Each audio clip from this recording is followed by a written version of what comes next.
Hello everyone. Today's topic is termination of cable lengths of crimping.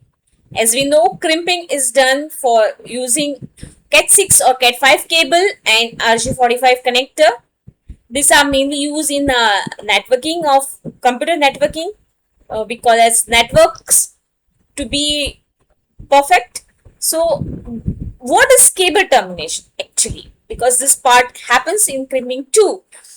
Cable termination is nothing but the process of connecting the end of the cable, whether it's copper, fiber optic, or coaxial, to terminal connector device or a piece equipment so that the electrical or data signals can flow reliably between the points.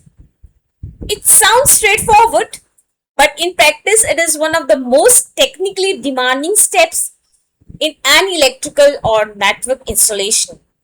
So, according to industry research cited by Security Sales and Integration, improper cable termination is the single biggest cause of failure in system installation, accounting for the majority of faults, signal losses, and connectivity problems in both new and legacy system.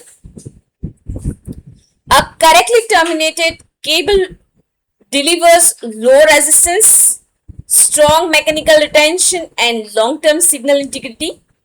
A poorly terminated cable introduces resistance, crosstalk, signal reflection, and in worst case, arcing or fire hazard in power system. Before dividing into types, it is important to understand exactly what goes wrong when cable termination is done poorly. This will help us to appreciate why each best practice exists.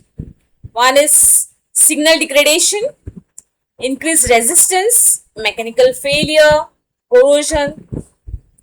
So, what are the different termination type? One is crimping, if the crimping is not done properly, soldering, compression, insulation displacement, wire wrap, cage clamp or spring clamp. What are the mistakes which can happen and why it matters? If it is excessive insulation untwisting, then it destroys your crosstalk balance, causes signal degradation on Cat6 or Cat5 networks. Wrong crimp tool or die size, which will produce again weak or loose crimp, gas tight joint fails under vibration or thermal cycling. Incomplete solder joint, cold solder, high resistant dry joint,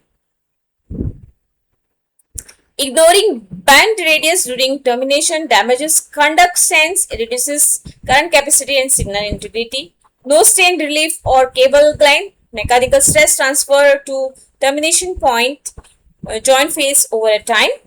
Skipping test after termination, faults go undetected until live failure, costly and dangerous in power system.